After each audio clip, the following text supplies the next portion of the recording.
निराशा में डूबे हुए अयोध्या के राजमार्ग मुझसे घृणा करते पूर्वासी। ज्ञानी मनुष्य को अंधकार के महाधूप में नहीं डूबना चाहिए पुत्र। परंतु जिसे निराशा के अंधकार में घेर रखा हो, तो क्या करे? मैं इस रहस्य को समझ नहीं पा रही भरत।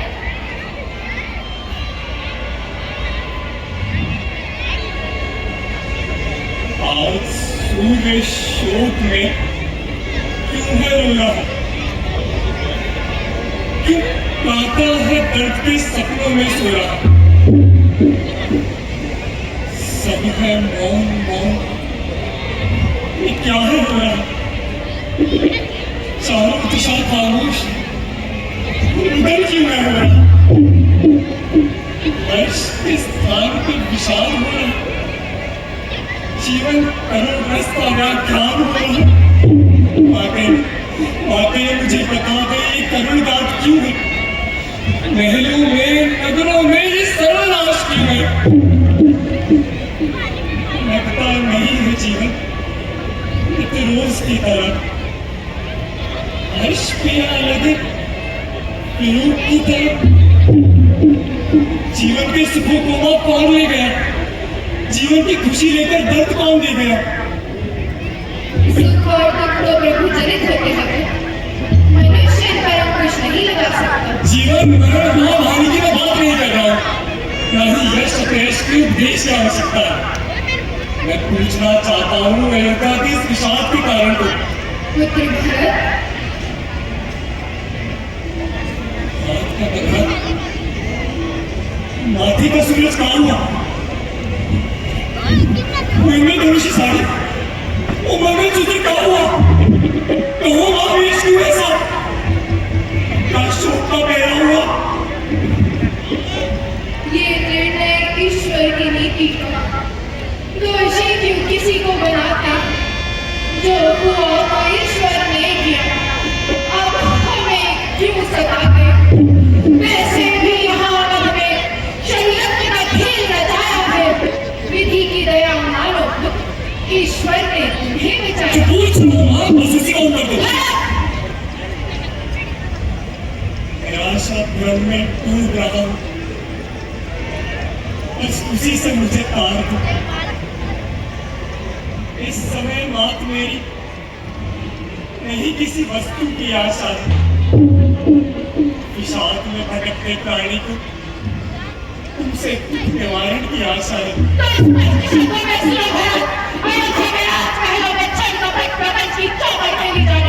ये कैसी बात कर रही है माताश्री?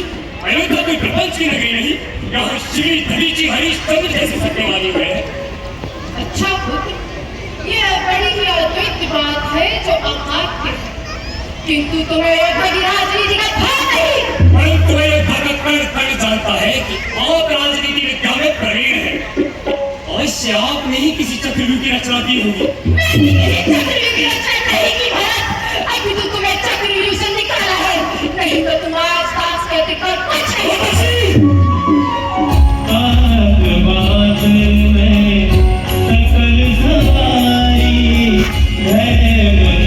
अब तुम गुरु और मूर्ख नारी समझते हो, उसी ने मेरा मार्ग सुलभ किया है पुत्र। कुटिल प्राणी कभी कल्याण नहीं करते। करते हैं ना भरत। मंथरा के ही सचेत करने पर जब अयोध्या के राजमहलों में छल कपट प्रपंच की चौपर खेली जा रही थी, तब वही मेरे जीवन में दीपक बनकर आई और मैंने महाराज से अपने दोनों वरदान मांग लिए। मोहन से दावा नल की अग्नि में मां तूने मुझको झोंका है। सत्य बता दे, हे जननी, कि यह कौन सा धोखा है?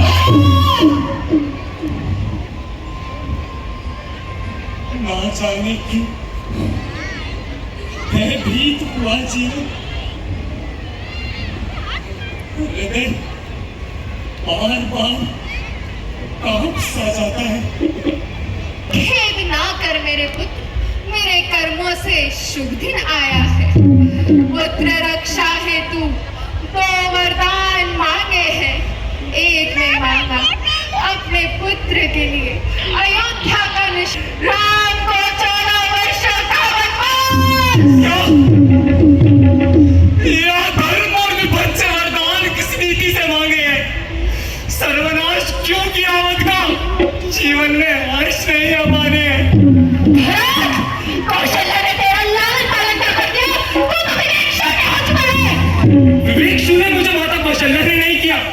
परंतु जीवन में शून्यता तूने अवश्य पैदा कर दी है माँ।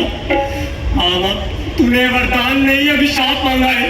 नीति और मर्यादा की अवहेलना कर तूने चला दिया वध में विनाश की कहानी। मुझे लगता है तेरी बुद्धि को मैं सत्य के मार्ग पर चलने का भिन्न तो है। राजनीति से कुटुंब का नाश करना कौन सी नीति, कौन सी मर्यादा है? जो तेरे लिए आधार है वो तेरे लिए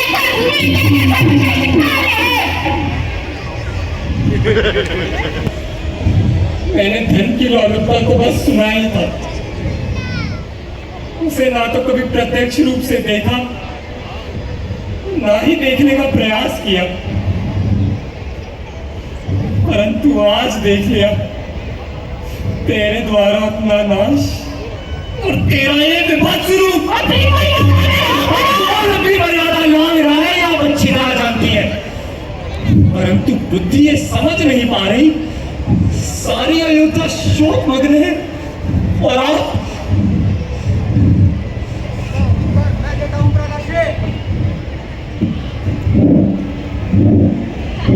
जब इन्होंने पिता से अपने दो वरदान मांगे तो उसके उपरांत भैया राम,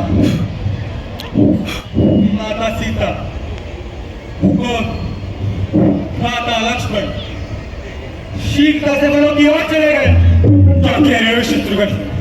अरे पूछिए इनसे, कहाँ है पिताश्री? बोल माँ, कहाँ है पिताश्री? बोलो माँ, बोल माँ, कहाँ है पिताश्री? अरे बाजी के नहीं, बोल माँ, बोल बोल माँ। माँ हंस बंसु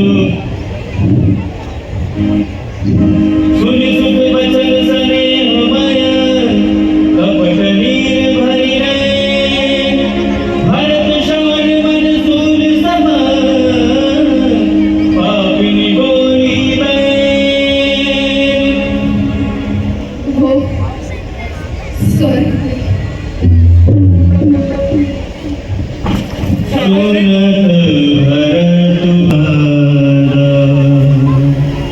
जन सह में करी के हरिनादा तात तात हाँ तात पुकारी कर व्याकुल भारी परे भूमि कर व्याकुल भारी। मैंने कहा था ना शत्रुघ्न, अयोध्या में कुछ अनिष्ट अवश्य हुआ है। सत्य कहते थे, इससे बड़ा अनिष्ट और हो ही क्या सकता है।